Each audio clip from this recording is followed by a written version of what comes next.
ఋషికొండ భవనాలపై ప్రభుత్వం ఇంకా తుది నిర్ణయం తీసుకోలేదని భీమిలి ఎమ్మెల్యే గంటా శ్రీనివాసరావు స్పష్టం చేశారు.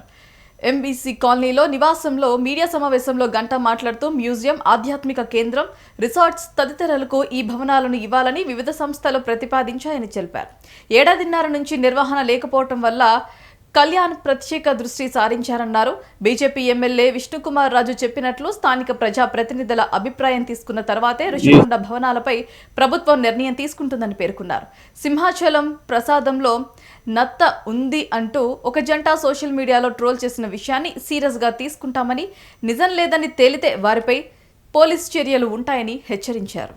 ఏ విధంగా రాజకీయ దివాళ కొరతనంతో వ్యవహరిస్తున్నారో ఆ విషయాలు ఇవన్నీ కూడా ఒకసారి ఆకలింపు చేసుకునే విధంగా మాట్లాడుకోవాలనే ఉద్దేశంతో మిమ్మల్ని పిలవటం జరిగింది.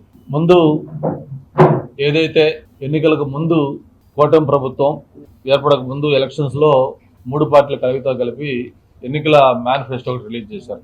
ఏ రాజకీయ పార్టీకైనా ప్రధానంగా ఎన్నికలప్పుడు ఆ మేనిఫెస్టోలకి చాలా ముఖ్యమైంది. అంటే రేపు ప్రభుత్వంలోకి వచ్చిన తర్వాత ఏమేమి కార్యక్రమాలు చేస్తాం, ప్రభుత్వం వచ్చిన తర్వాత ఎలా పరిపాలన చేయాలి, మా ఆలోచన ఏంటి అన్నీ కూడా ఆవిష్కరింపజేసే ఒక విజన్ డాక్యుమెంట్ అది మేనిఫెస్టో అనేది. ఆ మేనిఫెస్టోలో భారతీయ జనతా పార్టీతో పాటు ప్రధానంగా తెలుగుదేశం, జనసేన 2 పార్టీలు కూడా కలిపి ఒక మేనిఫెస్టోని అనౌన్స్ చేసినప్పుడు ఈసారి ప్రత్యేకంగా సూపర్ 6 అని ఒక కార్యక్రమాన్ని, ఒక 6 సూపర్ హామీలు, ఏదైతే ఈ రాష్ట్రాన్ని ఒక గేమ్ చేంజర్గా ఉండే 6 హామీలకు సంబంధించి ఆ రోజు ప్రధానంగా ప్రస్తావించటం, ఎన్నికల సమయంలో కూడా దాన్ని మనం విస్తృతంగా ప్రచారం చేశాం.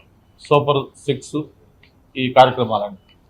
అలాగే అప్పుడు వైఎస్ఆర్ పార్టీ కూడా ఆ సూపర్ 6 పథకాల గురించి ఎగతాళి చేస్తూ వాళ్ళు కూడా మాట్లాడారు. ఆ సూపర్ 6 పథకాలు చేయాలంటే రాష్ట్రం దివాళా తీస్తుంది, అది ఎట్టి పరిస్థితుల్లో కూడా వీలు కాదని చెప్పి కూడా వాళ్ళు చెప్పడం జరిగింది. ఒకసారి మీకు అవన్నీ కూడా గుర్తు చేయాల్సిన అవసరం ఉంది. ఇది ఆ రోజు మనం చెప్పిన ఈ సూపర్ 6 హామీలు. సూపర్ 6 ఈరోజు సూపర్ హిట్ అయింది. అంటే ఏదైతే మనం ఆ రోజు ఎన్నికలకు ముందు చెప్పామో సూపర్ 6 పేరుతోటి ఒక 6 హామీలు, ఆ 6 హామీలు కూడా ఒకసారి చూస్తే, ఒకటి, స్కూలుకు వెళ్ళే ప్రతి విద్యార్థికి ఏడాదికి 15,000 రూపాయలు, అంటే తల్లికి వందనం పథకం. అలాగే ప్రతి ఇంటికి ఉచితంగా ఏడాదికి 3 గ్యాస్ సిలిండర్లు. అలాగే మహిళలకు ఉచిత బస్సు ప్రయాణం. ప్రతి రైతుకి ఏటా 20,000 ఆర్థిక సాయం. అలాగే యువతకి 20 లక్షల ఉపాధి అవకాశాలు. అలాగే ప్రతి మహిళకు నెలకు 1,500 రూపాయలు.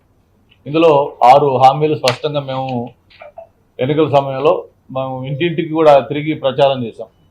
అయితే దీంట్లో మీకు ఆ మహిళలకి నెలకి 1,500 రూపాయల కార్యక్రమాన్ని ఇంకా మనం అమలు చేయలేదు తప్ప మిగతా 5 కార్యక్రమాలు కూడా అమలు చేసిన విషయం